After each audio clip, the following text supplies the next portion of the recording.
Is on airplane. Constant buzzing. Can everyone hear me okay? You guys can hear me in the back? Yes, yes? Okay. All right, guys. Welcome to another Windy City REI monthly meetup. We're so excited for today. Thank you, everyone who's here on a beautiful Chicago weekend. We did not expect many people, so we're very happy to see everyone here. Not because of our guests, but because of the weather. Let's give a big round of applause for Navigator Tap Room because they let us hold our meetings here, and just support them by keeping your glasses full. We'd really appreciate it. And something that I usually don't do is actually introduce myself. My name is April. I co-host this meeting with a couple of really awesome people, Chris, Angela, and Ben, and my husband, Julian. If you guys can raise your hand. Hello, so everybody knows.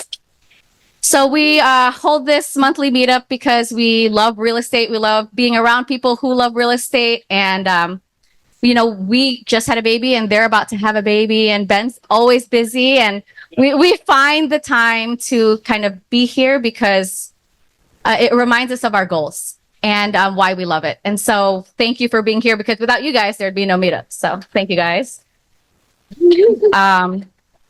Great people. And I'd like to introduce our really special guests. So if you guys haven't heard of them, you must not be listening to Straight Up Chicago podcast, because they've been on there multiple times. We have Jake and Mike from the Axon Group. And then we have John and Sharon from Forte Properties. Let's give them a round of applause. If you've ever heard of that 80-20 rule where 80% of your output comes from 20% of the work you put in, these people are the 20% right now in like the Chicago real estate market. These are the people you want to be talking to if you want to get deals done. So we're super honored to have them here so that we can ask them a bunch of questions that I need the answers to and that you guys need the answers to as well. I want to give them a chance to introduce themselves and kind of give us a little bit of a background. So Jake and Mike, you guys can start first.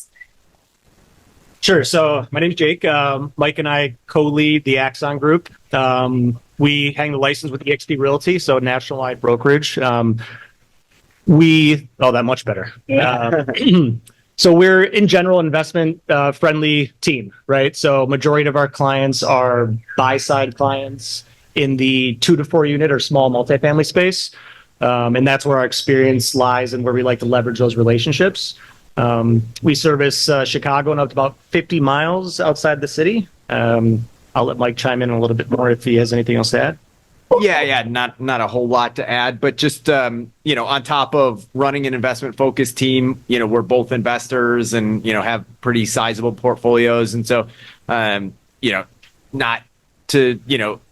that all together matters, but, it comes from a place of experience when we're working with clients that, hey, we've seen how it works every single day in the real world. So, we're not just somebody who's read books and, I know these guys are also very experienced investors as well. So I think that's something that's super important when it comes to, teams like, ours up here, is that, you're not just getting somebody who knows how to run numbers because they listen to Bigger Pockets or read a book, but, we're doing it every single day, working with clients, but then, for ourselves as well. John and Sharon, if you guys want to introduce yourselves. Go for it. Ladies first. All right. So John Warren and Sharon Knickerbocker with Forte Properties. We are our own small brokerage. So there's actually John and me and then one other agent that we work with. We have a pretty good mix of working with investors from anywhere from 2 to 4 units and larger for residential. And we also work with some traditional clients as well. I don't know what John wants to add. Yeah. I've been an agent for just under 10 years now, which is crazy. It feels like a blink. It's all, but I also invest in commercial properties. I don't invest in 2 to 4 units. In fact, I own one. It's currently under contract. It was my first deal, and it will hopefully be a commercial property soon. That's always been, so I never felt good about competing with clients. So I would always tell them, hey, I don't buy 2 to 4 units. That way I can only bring you good deals. So anyway, so that's what I do. Most of my investing has been either in the near western suburbs or in the north side. I have a nice little portfolio growing in Irving Park, Albany Park. Good stuff up there. It's been kind of fun getting to experience the north side the last 2 years. So that's me. All right. So Thank you guys for being here again. One of the reasons why we wanted to have you here was because there's been a lot of talk about the National Association of Realtors and that whole settlement. I believe you guys, the National Association of Realtors is having up to pay $400 and plus million to who, I don't know where that money is going to go actually. So can someone give us a bit of a high level explanation about what's going on and what is actually changing in real estate, I guess? Let me take it? Sure. I can tell you who's getting the money. Attorneys. I don't know which attorneys, but some really smart attorneys are going to make bank. Everybody else is going to get $1. But what's changing initially is that on the MLS, we cannot any longer show cooperative broker commission, which is the way the game has been done since I've been doing it and since long, long before. So for those of you who may not be aware, if you're currently working with an agent, which I know one of our clients is here, you don't pay the agent. The seller pays the agent through the listing agent. That's always how it's been done. So it may feel like it's going to be a dramatic shakeup. There's still a lot of cards in the air because the real estate industry is extremely flexible. Lenders have already made it so that you can put the commissions into the loan. So that's happening.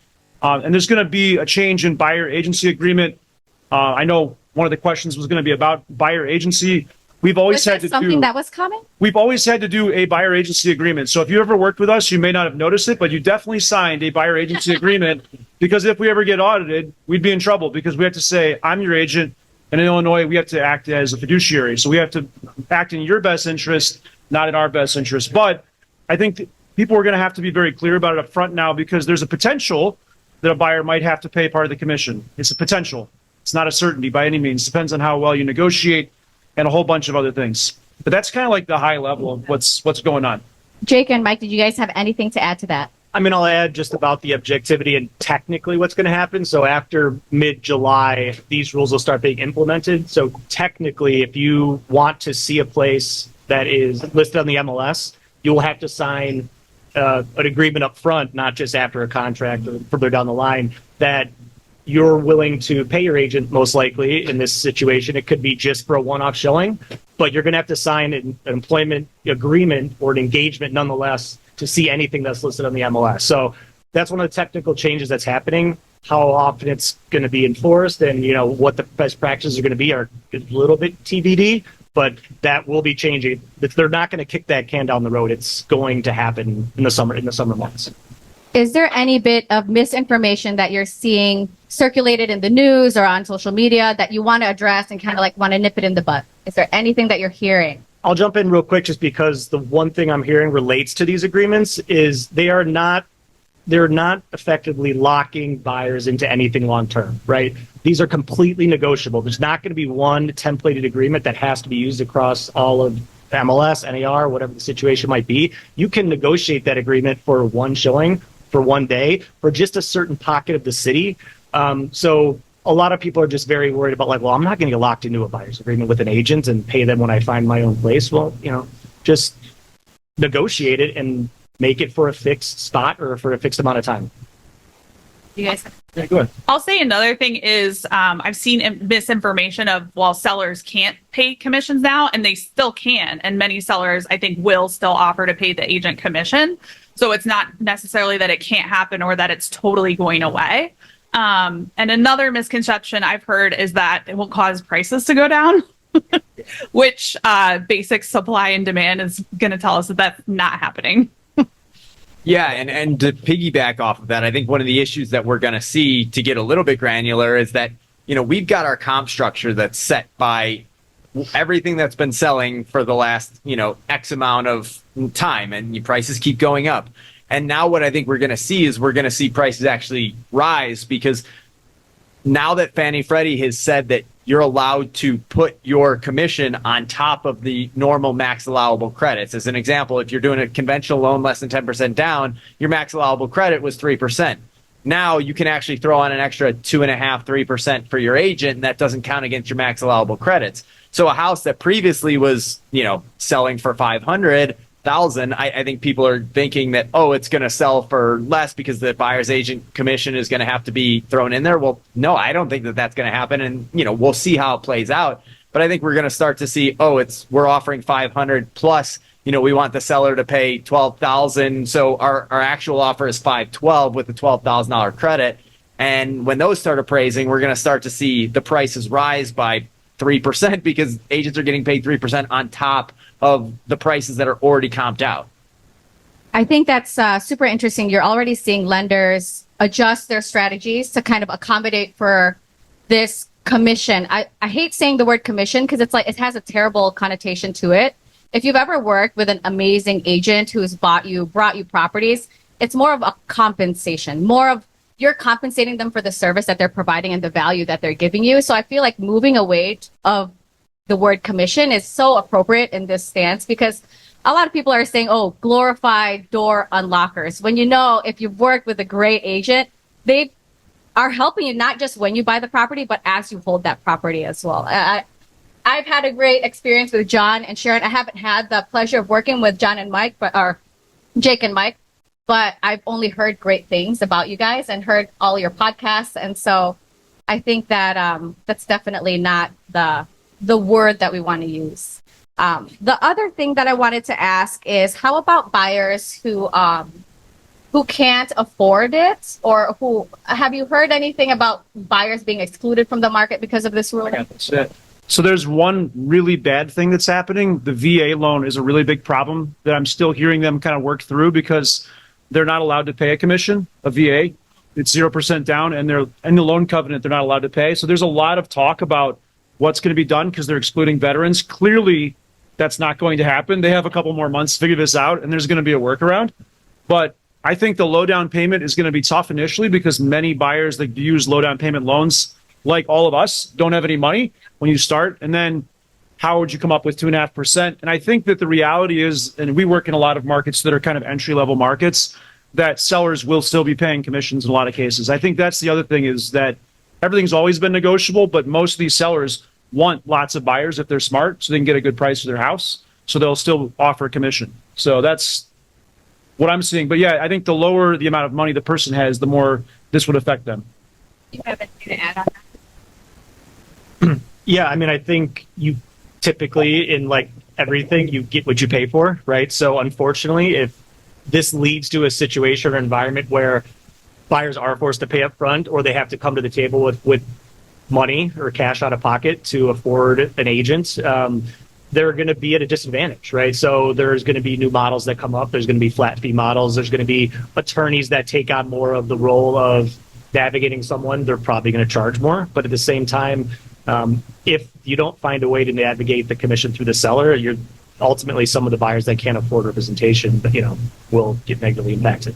Have either of your companies started modifying how you're going to approach buyers in terms of doing that upfront signing or kind of doing a fee per service or kind of a per showing or per door? Or have you started seeing that, or have you seen other people start modifying their practice?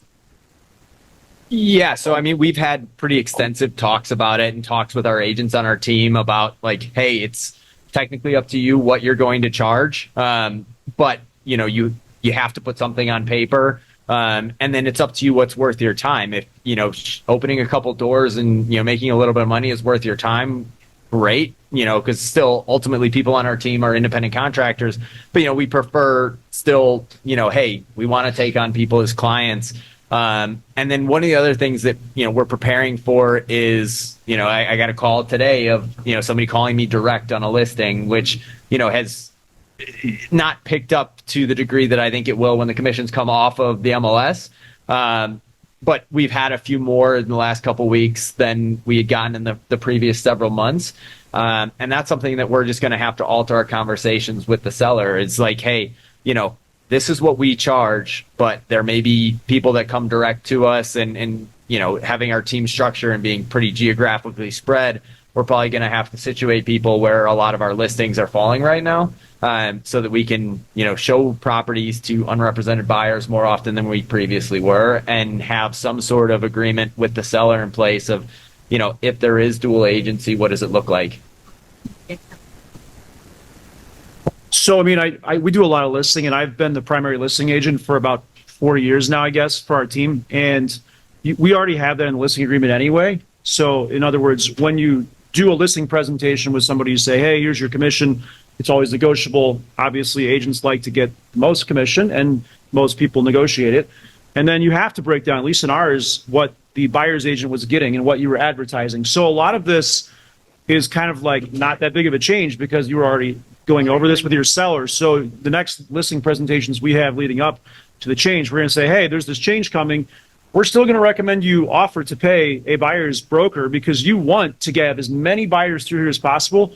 Because I can tell you that every seller I've worked with wants to make the most money possible. That is the only objective I ever hear, except some older sellers or people that are sick want to make as much money as they can fast. But nobody's ever like, sell it for low. I've never had that conversation, right? But I think that's important. A lot of investors, when they come in, they think, oh, the sellers need to think like me. No, I mean, everybody, when you get to the end of your journey, thinks that way.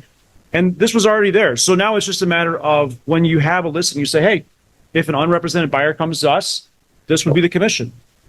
And you just walk through it and talk about it like we always have. It's just when that buyer comes, you have to make sure you get an agreement with them right away before you show the property. Easy. One more DocuSign template. One more DocuSign. Yay. Does anyone have any questions about? Go ahead. He's asking if this has any effect on rental. Yes. Yes. You want to expand on that, Jake? It's really the same rules apply. If you want to show, if you're a tenant rep or a buyer's agent, if you will, in this case, a renter's agent, you still have to get an agreement signed with them to show the place. And unfortunately, I think, the co-op situation is just it's negotiated again. Hey, I have a tenant, landlord or seller, or agent, listing agent. Here's what I'm hoping you'll compensate me for. And hopefully competition's not too steep, right? So the rules have not changed for leasing. Yeah, but just to add to that, I think that what we're going to see is that landlords inevitably are, not technically real estate professionals. Some are, some aren't, but they are professionals that have been doing stuff in the real estate industry and understand the importance of, offering something in order to get a tenant to limit their vacancy factor. Perhaps, with a little better degree of acumen than your typical, seller of a house that hasn't sold a house in 15 years and doesn't really know what they're doing. Landlords know that it's better to pay a little bit to avoid vacancy. So I think that area we might still see, normal commissions a little bit more often, but none of us technically know. I think Jake said something important though. There's a technicality. So the commissions can't be advertised on the MLS. And that's going to be a big pain until it's figured out. There's already some workarounds that are being talked about, though. I guess it's a free speech issue to limit agents from advertising on their website a commission that a seller is offering. So that's kind of already something I've been exploring is all right, so you can't advertise it on the MLS. Hey, here's a link to our website if you'd like to see what we're offering. That way, because what I'm concerned about is the 5,000 phone calls every rental listing. We managed 325 apartments and we leased I think it was just under 80 units last year. So I really don't need 1,000 phone calls about, will you pay me? Yes, please show the darn unit. It's on the MLS. I'm happy to pay you. Let's go.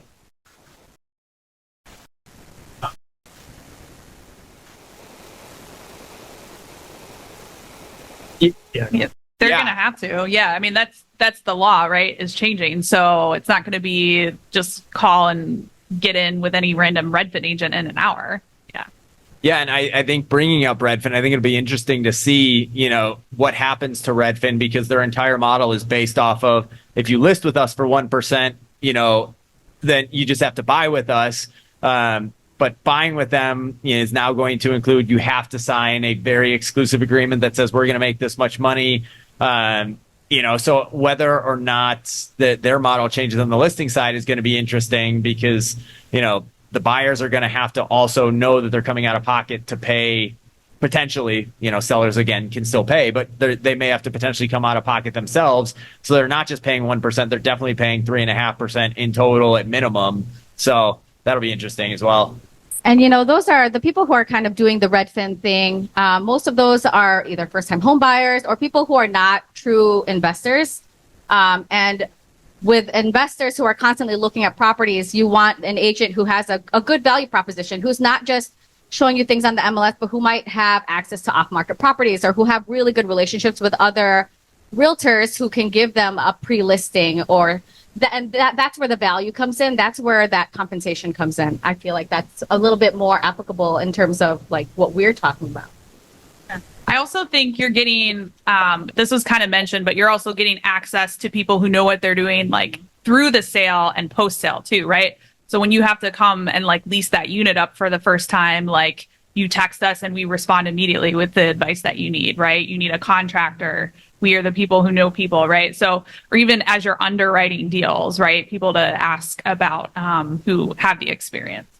You'll notice on Redfin, though, whether you're looking in Evanston or Joliet, the agent that is assigned to you does not change.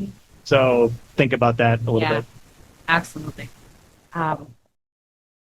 So when you sign a listing agreement, it's already clear what you're paying the buyer's broker currently.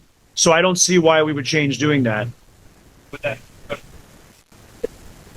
Well, again, you're representing the buyer. So the question is, are you doing the work to represent the buyer? I mean, it's a tricky thing. A lot of brokerages in the past have not done dual agency because it's one of the main places you get in trouble. I'm the managing broker for our small brokerage, and I've been through an audit. It's not fun.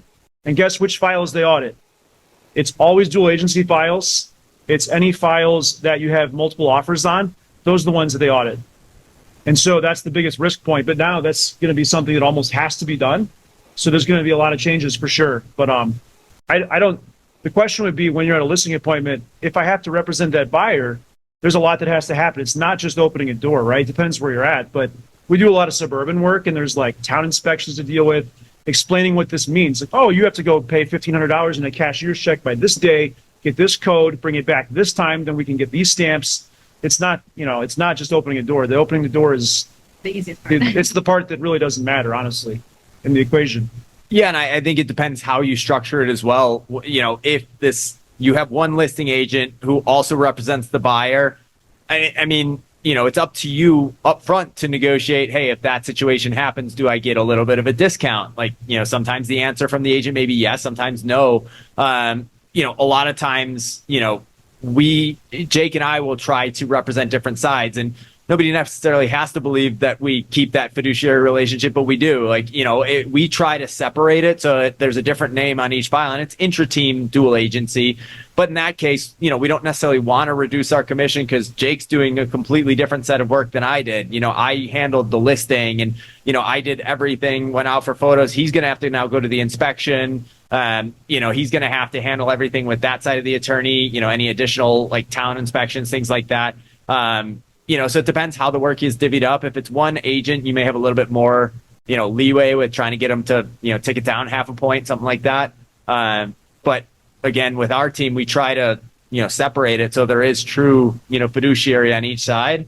And then in that case, if we're paying a team member or things like that, we want everybody to be, still fairly compensated. But it comes back to the original reason for this, that everything's technically negotiable. Do we have any other questions? To compensate her? No.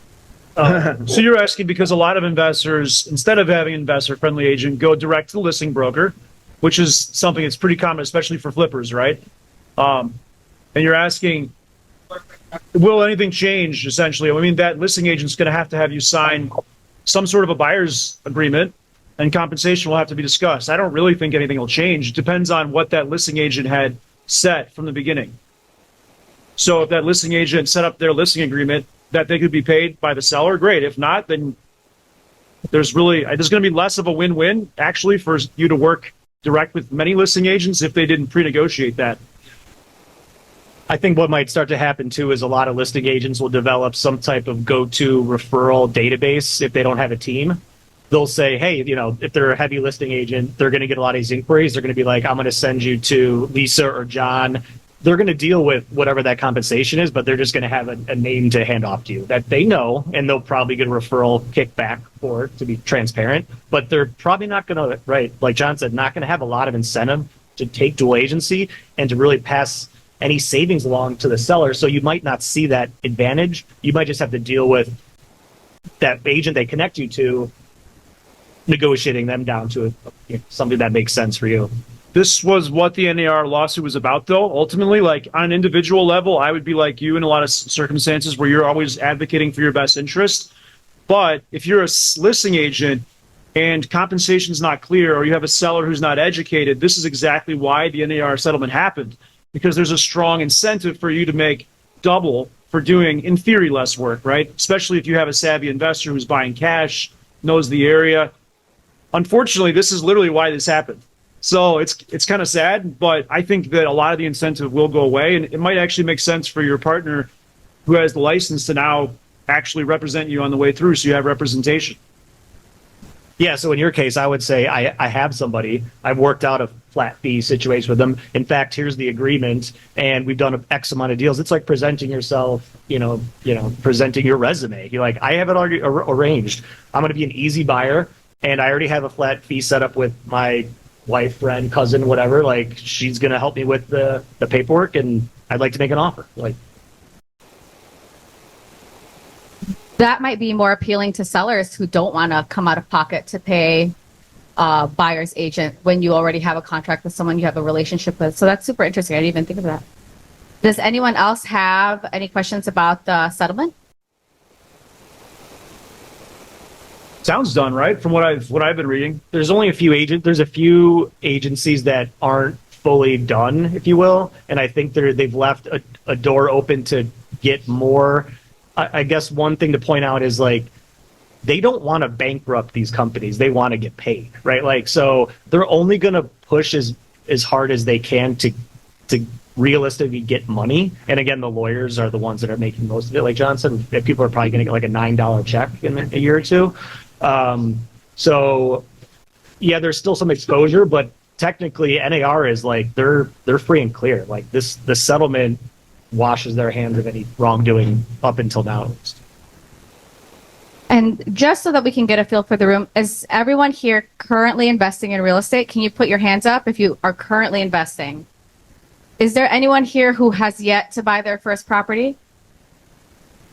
Is anyone investing in 5 units and up, so commercial buildings? All right, so now we kind of know what the crowd is like. So people who are, well, I guess, did you have any questions since it's your first time? No, not really. No, I just have to get a buyer's agency agreement with her afterwards. We already wrote offers on stuff. So. We were close. That's fantastic. So close. So if there's anyone who's going to watch this who is a new investor, what incentivizes them to work with an investor-friendly agent versus like, oh, my cousin who sells houses, I'm going to go work with them? Like, what makes you guys different than my cousin Bob, who is said he's going to help me buy property? Everything. Can you guys expand on that? I think it's about too, like, if you're trying to specialize, you want to work with a specialist, right? Like, if I was going to go get, like, I don't know, heart surgery, right? I wouldn't go to a foot surgeon.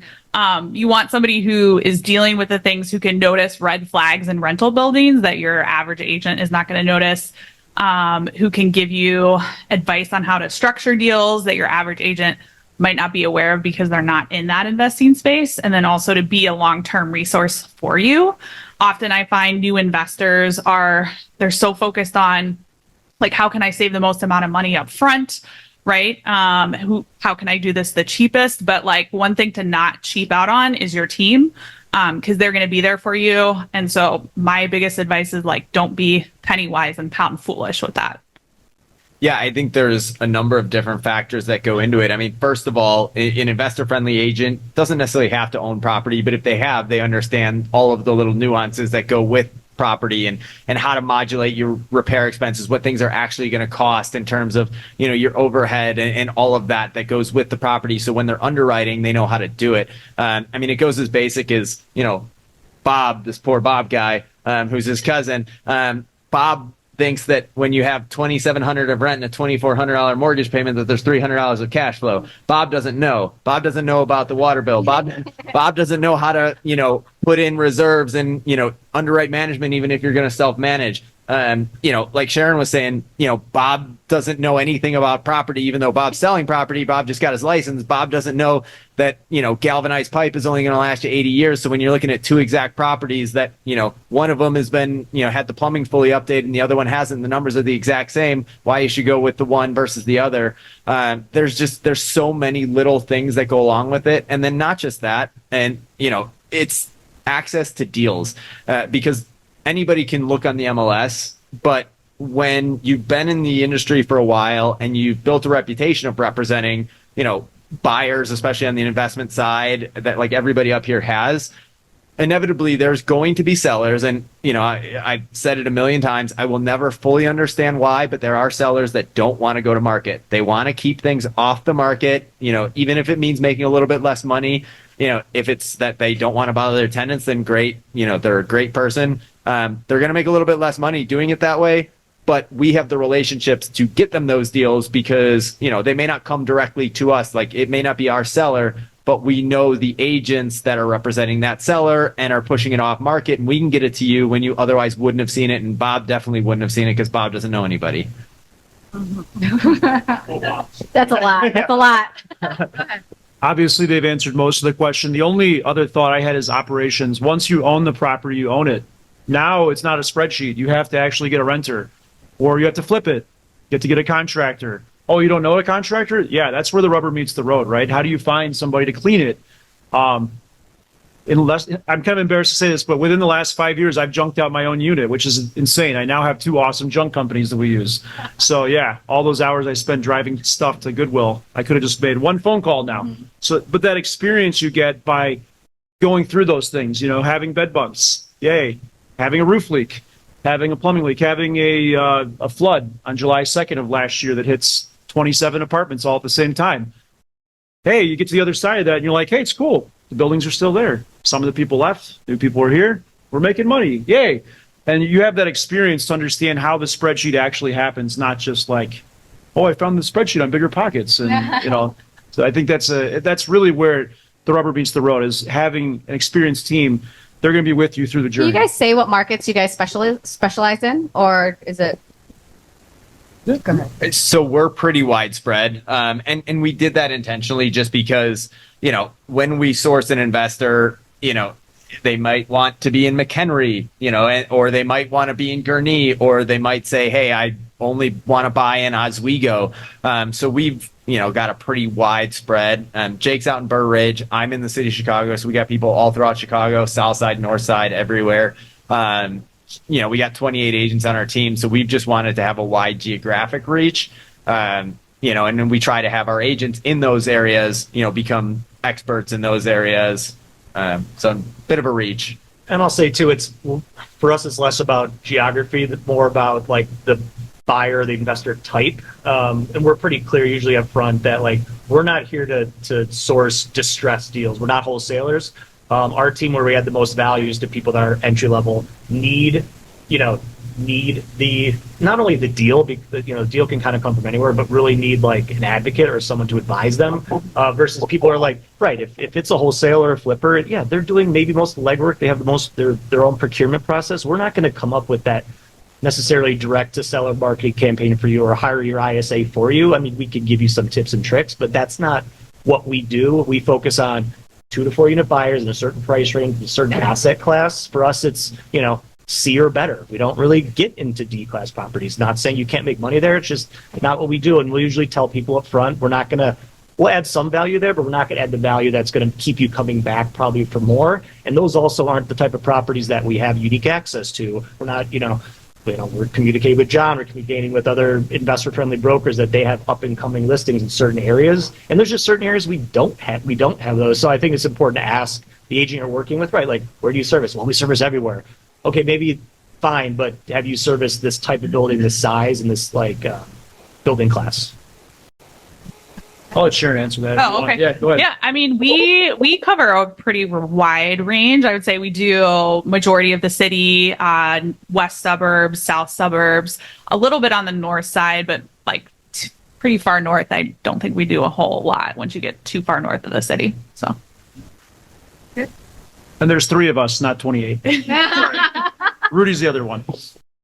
Do you guys have any neighborhoods specifically that you feel like are kind of under the radar that investors have not quite caught on to yet, that you kind of want to give us a little bit of a key insight into?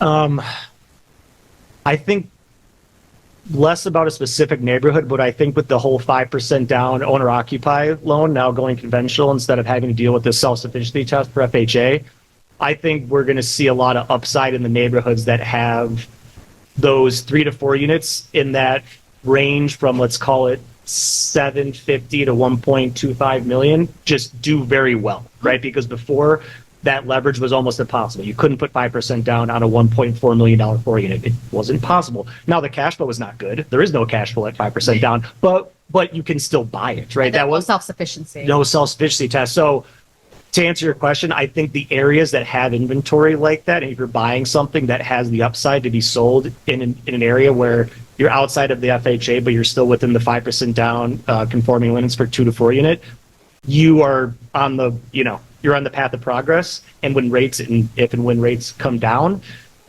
you'll be looking good. People that have those beautiful, 3 units for $1.1 million, yeah, maybe they don't look great right now at 5%, but Eventually. Eventually they can. Time is always on your side in real estate, I guess. Yeah. How about you, John? It's tough because you can normally find something to cash flow in most of the working class suburbs and neighborhoods in Chicago if you're willing to wait and you're willing to put some elbow grease in. So I guess, there's always going to be, the thing I love about Chicago is there's a place for everybody. I feel like if you have a small amount of money and you're willing to go into, a working class neighborhood, you can do well. We are seeing, similar to what Jake said, a lot of opportunity. We've sold a few deals recently that I'm excited about that are like around Humboldt Park, Wicker Park, like Logan Square, Fringe, very Fringe. Yeah, Logan Square is like Pilsen used to be, or it's getting bigger and bigger. But yeah, and I agree. The 5% down is a game changer. I was almost crying when it disappeared in was it July of, was it 19? It was terrible because FHA is just such a challenging tool for investors to use. So the 5% down is the go-to for sure. It'll be interesting to see what happens now as we, add all the stuff we just talked about to the equation. But yeah, I agree. So how about this? Let's talk about like market trends with the interest rates now potentially staying higher for longer. If you're someone who's wanting to get into real estate and cash flow is something that's like kind of really important to you, where would you recommend them to go? Since a lot of these like kind of higher price buildings don't cash flow, where would you recommend newer investors to go that need that cash flow to kind of survive? If you can, I'm not saying if you can afford it, but entertaining legitimate commercial properties is important if you are looking in the right price range, right? So looking at $1 million 3 units in Avondale and Logan is appealing. It's nice. It's, maybe the tenant class is in your peer group. Maybe the buildings are nice and beautiful and brick, but they don't cash flow very well, right? But $1 million 5 unit in Brighton Park or, Cicero or something that, a smaller price per door, you're going to get a lower interest rate. The financing is different, right? You're probably going to have to put a little bit more down.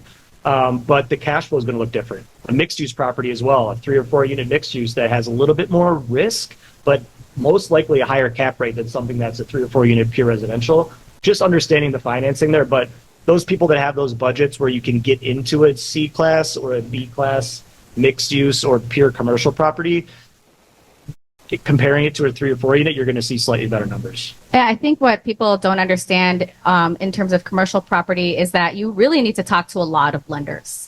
A lot more than you actually think you need to talk to. You've talked to 10, you have to talk to 10 more because every commercial lender is completely different in terms of what they want. They all want to know the same information from you, so you're going to regurgitate every single financial report that you have. But what they can offer you is all different. The nuances are so different. So I think that what you said is completely true because you can cash flow commercial building because of just what the lender is going to be able to do. John, how about you? Any neighborhoods that you can think off of the top of your head that would cash flow still?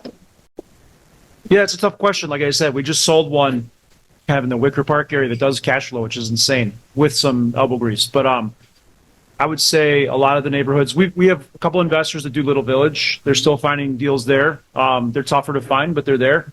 You have to work through some issues. I think like the Brighton Parks, all the areas kind of in the working class areas there, and you can find value. You just have to work through a lot of old building issues like wall furnaces, galvanized pipes, some funky construction framing. Like, you might, I remember there was one building we showed in Pilsen where it was like actually trees was the framing. And that's not like they had like old trees they just cut and that was what they used. It was insane.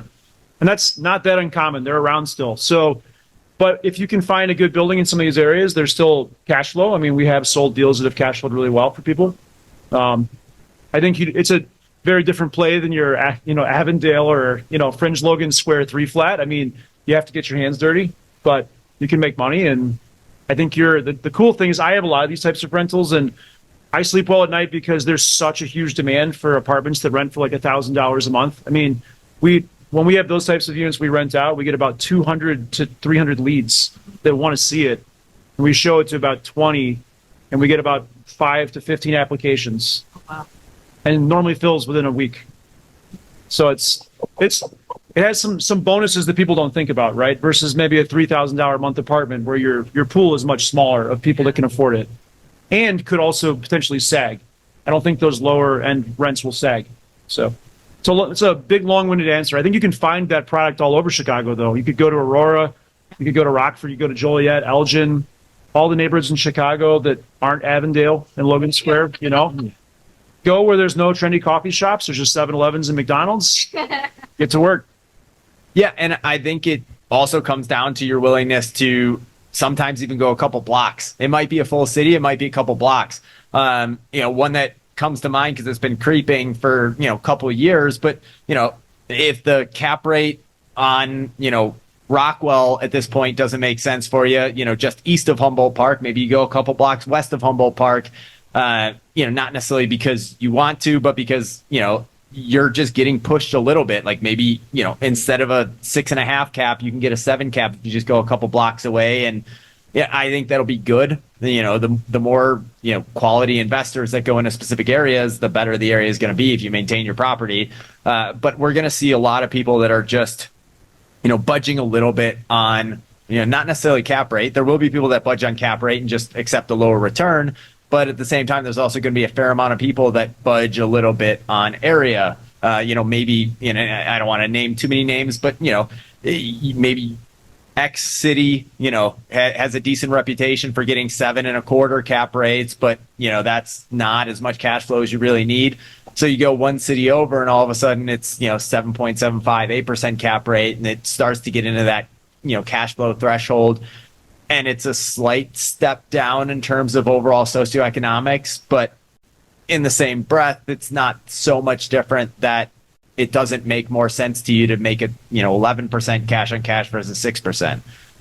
So I think I've seen some of that personally, and I think we're going to see a little bit more of that because the economy doesn't seem to be easing up at all. It's staying too strong. So I made some initial predictions in the earlier part of the year when the CPI was trending in the right direction. It's not trending that way anymore. And so I think we're going to see a little bit more prolonged period of people having to push out into, slightly more fringe areas. So CPI is a consumer price index, and you're talking about inflation kind of holding steady or actually getting worse instead of getting better, which it was initially doing better at the beginning of the year, and now it's kind of creeping in the wrong direction. And that's why interest rates are kind of staying higher for longer, is like the verbiage that we're kind of hearing. For people who don't know, can you explain to them just pretty high level what a cap rate is, Mike? So my easiest explanation for cap rate is if you buy a property all cash, that is your net income divided by your purchase price. So if you buy a property for $1 million and let's say it's got 150,000 of gross income and it's got 50,000 of expenses, then you're buying at a 10 cap because you have that 100,000 of net income divided by your $1 million purchase price. So that's the easiest way to look at it. They are essentially equalizers for commercial properties. When you go area by area, your Lincoln Park is probably going to be, on a new construction, 5.5 cap. If it's got a little bit of age and wear on it, it's going to be closer to a 5.75, 6% cap rate. Maybe in today's environment, you can get somebody to sell it to you at 6.25, 6.5. But that doesn't necessarily mean the same output because as the interest rate changes, your cap rate, depending on leverage, the output changes completely on what your actual cash on cash is going to be. If you put down 30% instead of 25%, whatever it is. But it is, just essentially your net income, into your purchase price. And then, like I said, if you're getting a loan, it changes a little bit. Are you seeing any of these commercial properties pop up on the market where the owners can't refinance because they're over leveraged or their interest rates have just gone through the roof and they can't make the refinance? Are these properties coming online, and are people buying them before they can before the bank can take the property back? I mean, I'm a commercial buyer, so I'm looking, and it's very active. It's still very healthy. So it's not like you're the only buyer out there if you're looking. There's also a lot of people who are still putting down 35%. Stinks, because I don't like to put down, I don't have 35% ever. Never have, probably never will. So, at least in the markets I'm looking at, which would be like I'm looking in those suburbs where I invest and also the north side pretty actively, there is nothing that's easy. You have to normally create a deal. You can't just buy a 10 cap. And at least the rates that I'm getting quoted from lenders, and I'm shopping lenders pretty hard right now, are all in the 7s for commercial, all. How many lenders do you usually talk to, John? So I've had a good relationship with a local lender. I'm about to hit their legal lending limit, which is kind of insane. So I'm going to be running out of runway with them very soon. So I'm talking to quite a few right now. I think I sent out emails to 8 or 9 local lenders. I've worked with, I think, 4 locally here in Chicago that are not agencies, Freddie Mac and Fannie. Those are different. I have done multiple loans with them too, but yeah, there's a lot of great local banks in Chicago. That's the fun thing. You start to really find them all when you start shopping commercial. There's a lot. It's fun. It's the wild, wild west. Again, I want to open up for any questions before we close it out. Does anybody have any questions last minute?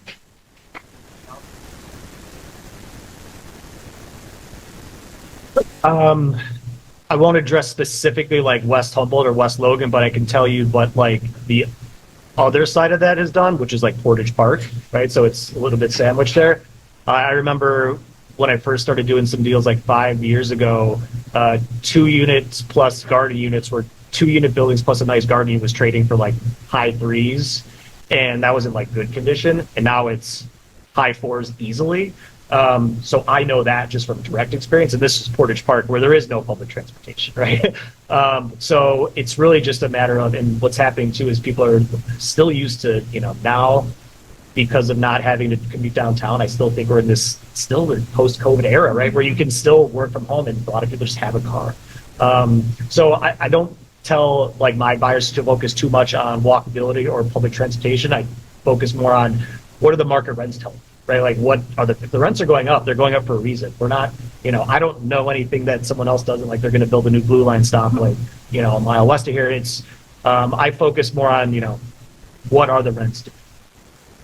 Yeah, and I think, this is something that I researched pretty extensively a couple of years ago. And, obviously it's only every 10 years that we get census data. But, we can make assumptions. From 2010 to 2020, the amount of available housing units only went up by 6.4%. And the population in the U.S. over the age of 18 went up by 10.3%. And so our population is outpacing the amount of available housing units. And that doesn't include the fact that in 2020 and 2021, we had, supply chain issues and all sorts of issues with, getting lumber and things like that. So that may have even fallen off more than the population is growing. People are living longer, all of that, and they got to go somewhere. And so, maybe your most desirable area is close to the blue line, but if you can't afford $2,100 for a 2-bed, 1-bath, you can only afford $1,600. There's nothing you can do. If you want to be in that area, if you like that area, you may just have to, get a car, because an extra $500 a month, $6,000, you could buy an okay car and be at a break even after year 1 on a car instead of, being near the blue line. So there's a lot of factors that will eventually just push people to areas that they wouldn't necessarily prefer to live. And now the prices will go up. But, I've got a 3-unit in Lakeview that anytime I list one of the rentals, 2 blocks from Wrigley Field, very nice units, it basically goes highest and best on a rental. So we're going to see some of that. But then the people that lose out on that, I had 14 showings in an hour span for one of my units about a month ago. Those people have to live somewhere. And so they're going to go to areas and have to pay a little bit less rent in an area that's a little bit more than it was getting the year before, because they don't have a choice. So I think that it may be long-term macro that we're going to start to see this happen even more and more and more. But there's not a lot of extra area to build around here, as you can see. There's not a lot of open land. I know that they're trying to favor density. You know, if they're tearing down an old single family, they may try and put up a 4 or 6 unit, something like that. But that's not going to happen enough to outpace the population growth. So people are just going to have to accept it. So if you're close enough, you're adjacent to a decent area, I think you're still going to be okay as long as the numbers make sense. Whoever wants to go.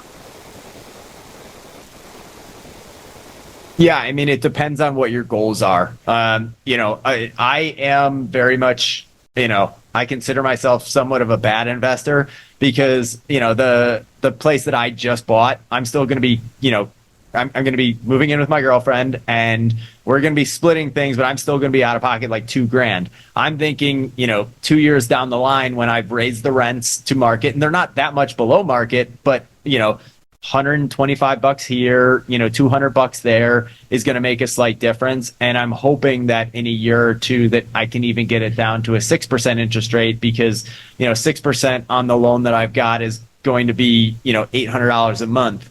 And then it also comes down to, we have a rent versus buy calculator that our team uses. What's your current situation? Are you living at home with mom and dad? Then, and it's a cushy situation, great. But if you're paying $2,500, $3,000 a month in rent, is your situation better off? And we try to not just look at cash flow, but, look at your principal pay down, look at your, average appreciation. We don't assume anything more than, basic inflation rate, even though it could happen. We just want to be safe with our assumptions there. Are you in a better overall financial situation net worth wise? And, if you listen to, Barbara Corcoran, she talked about as soon as rates go down, which that may not be this year, it may not be next year, the prices are just going to take off because unless we all of a sudden hit a, 4.5% interest rate, who's going to give up their 3% rates right now? Nobody's going to want to touch that. They're not going to want to sell. So people are going to hoard properties. They're going to sit on them. So unless it gets to a point where it makes sense to sell because they can get into something else that still makes sense. And so we're still going to have an inventory issue and people are going to go back to highest and best and it's going to drive prices up. So if you're in a situation where it's comfortable long term and you make good money, I'm working with a lawyer right now who makes a couple $100,000 a year. He's fine with that situation. But if you're like, I don't have much money, I need cash flow, well then we got to start to look into some of the fringe areas because it's all dependent on who your client is and what their individual needs are.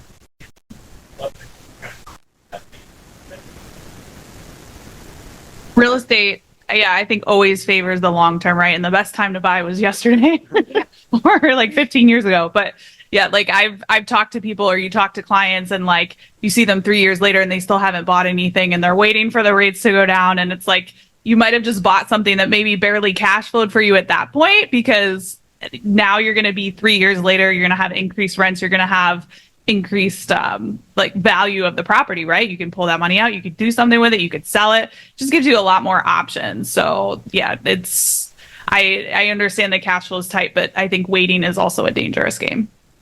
Go ahead. Referrals. So commercial lenders, yeah, I mean it's all word of mouth referrals. A lot of them don't advertise super well. So, but like for me, you can also talk to, like I buy a lot from commercial agents. So I'll say, who's closing deals right now?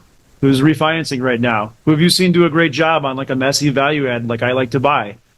I just ask them and I keep just building the Rolodex. There's a couple commercial loan brokers I've worked with. And when I talk to them, they're like, well, you already know most of the banks. So it's not in this market, right? If I went in a different market, it wouldn't be. But so, I mean, it depends too where you're at in the city. Like the bank that we use on the north side doesn't really like my stuff in Berwyn and Cicero, unfortunately. Like I've talked to the banker and he's always like, yeah, we'll get back to you. And then doesn't. So you're like, cool. So you just have to find like who likes the buy box that you like and then build that rapport. And oftentimes it's a little different than with a regular lender. Like I just had a good conversation with a lender we're probably going to do some business with. And he's like, we really value relationship deposits. It's really important to us that you have money on. And it's like, okay, cool. I get it. You want me to put 25,000 in a CD when we do our next deal? I get it. So like, you have to ask what they need, and I think that's important in any kind of deal is figuring out how you can help them so they can help you. So If it's one of your first deals, I don't think there's an issue using a commercial broker, mortgage broker.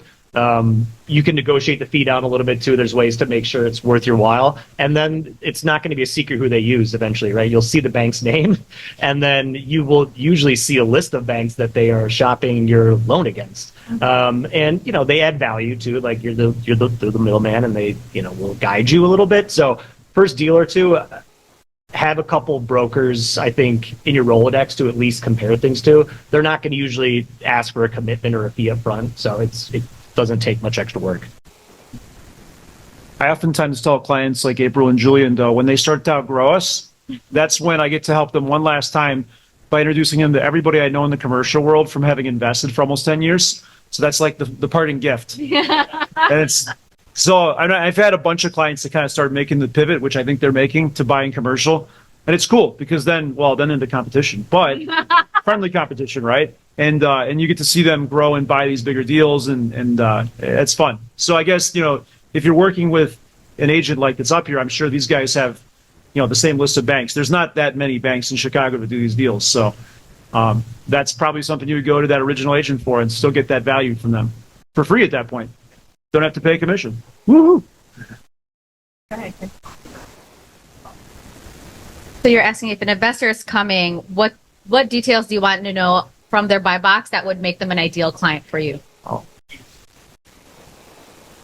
I like to know how long they've been in Chicago, if they have family here, what they're, are they putting down roots here?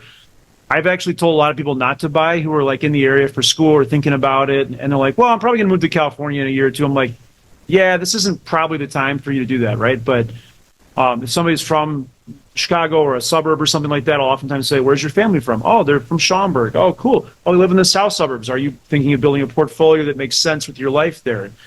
I don't know if that was the right answer to your question. I mean, we've worked with clients that have a lot of money and a little money, and we've had many of them have success in both scenarios. So it's not necessary to have, a boatload of money to start with, but I think you have to start with the end in mind and know kind of what you want. And that's the tricky part.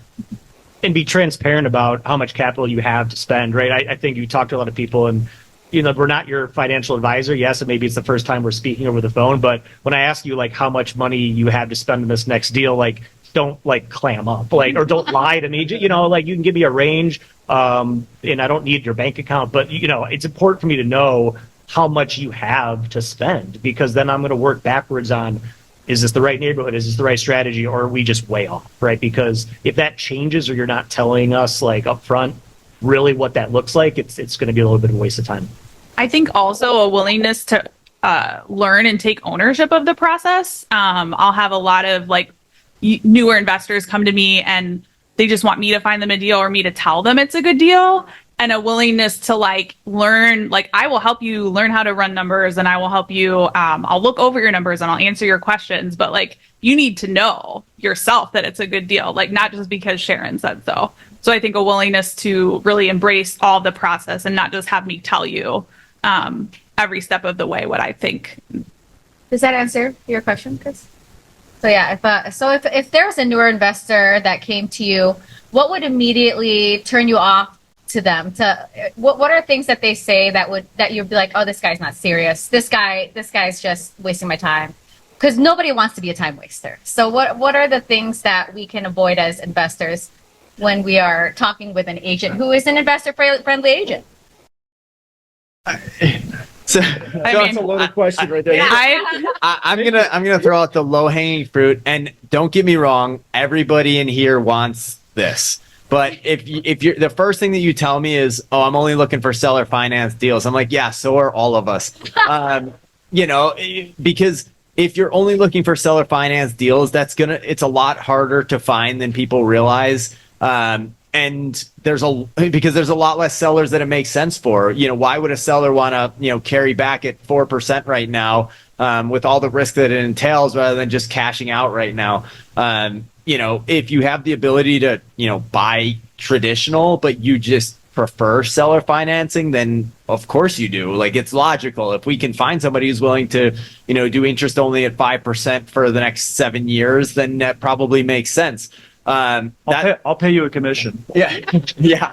But it's hard to find those deals. It's very hard to find those deals. So that's one of the first things that, yeah, if somebody comes to me and they're like, yeah, I'm only looking for seller finance deals, or if they come to me and be like, hey, I'm working with, multiple people, I'm just seeing what you have. Yep. I mean, great. If it fits your perfect buy box and we have an off market property, but Jake and I try to say this all the time, like, yeah, occasionally we'll get, seller direct stuff. Of course we will, but there's thousands of agents in Chicago. There's 51,000 agents in the state of Illinois. Most of our off market is, hey, this guy from this commercial brokerage actually brought us a deal, but he doesn't have a buyer for it. So he's seeing who our buyer is. And then we don't know who you're talking to. We don't know what you've seen. So that complicates things for us. Yeah, I mean, to piggyback off that, right? If they kind of tell you that they want to work with multiple agents and whoever can bring them a deal, and I'm like, great, if I have a deal, I'm probably going to bring it to my loyal clients first. That's just how it works, And, I think it's fine to interview a few agents, and I think people should do that. But I think eventually you need to commit to somebody and stick to somebody, no matter who that is. And now with the ruling, you kind of have to, you have to sign an agreement, hopefully beforehand, so that there's no double buyer's agent thing going on. Go ahead. That'll probably happen to some. I've been in the business for almost 10 years, which is not very long. And talking to some of the agents that are veterans, I mean, things have changed every so often. There used to actually be listing books that each office would have. If we wanted to get their listings, I'd have to call them, can you fax me the listing? This wasn't that long ago. This was when my parents were buying a house. And then everything went online. And there's always transitions and changes. But what the NAR did for agents, although it initially didn't look that great, it protected agents from being liable. So all of us could have in theory been sued, which is kind of ridiculous in my opinion, but that's besides the point. NAR was looking out for the agent's best interest in this case and also trying to keep the market working and flowing for consumers. I don't really know why I would go start my own little NAR. It just seems like a really big waste of time. Maybe a Berkshire Hathaway type place might consider it, but I don't know. There definitely will be some people that do it. There's talk of it already, but it just seems like probably won't be a big thing, and it probably won't have much impact at all for investors. I just don't see how it would really change much for normal people. And you have to be a member of NAR to be on the MLS right now, as an agent. So if I quit NAR, I wouldn't have MLS access, which is a big deal. And yeah, commercial agents aren't usually in the MLS already. So this has already been happening. There are plenty of agents out there that operate outside of an association, or it's a different type of association, and they do plenty of deals. So I don't think there's going to be a whole lot of changing that, especially the consumer is going to see correctly. I think the agents who will leave are the agents who don't bring value other than what you see on Redfin or the MLS.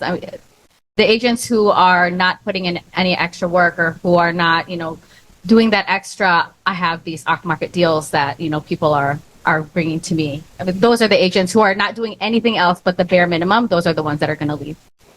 Stop being agents. The fees just aren't that much to be in the. I don't know what they are, which should tell you something. It's so small that $200 a year. I don't even know. For the NAR portion of it, it's nothing. Yeah. Any other questions, guys? I mean, I just want to give these guys a huge round of applause. Thank you, Jake, Mike, John, Sharon.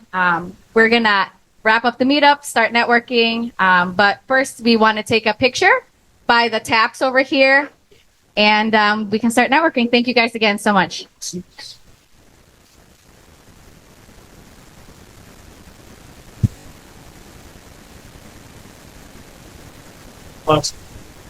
Guys, thank you so much. That was awesome. Yeah.